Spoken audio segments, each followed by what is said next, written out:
Hi! Welcome to Richard Gabili YouTube channel, and for today's tutorial, I will be teaching you on how to enable and disable top item name in basic navigation voice control on iPhone X. But first, kindly subscribe to this channel and don't forget to hit the subscribe button and the bell to notify you for the new updates. And let's start.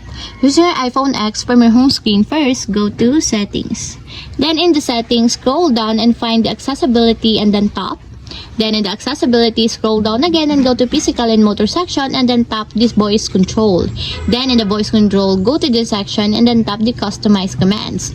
Then after that, in the customize commands, tap the basic navigation. Then in the basic navigation, find and tap the top item name. Then in the top item name, as you can see, that is already enabled. But you have to activate also the switch button located on the side of the confirmation required to fully activate the top item name on your basic navigation until it becomes green, just like this. And if you want to disable or turn off, just tap again the switch button, just like this.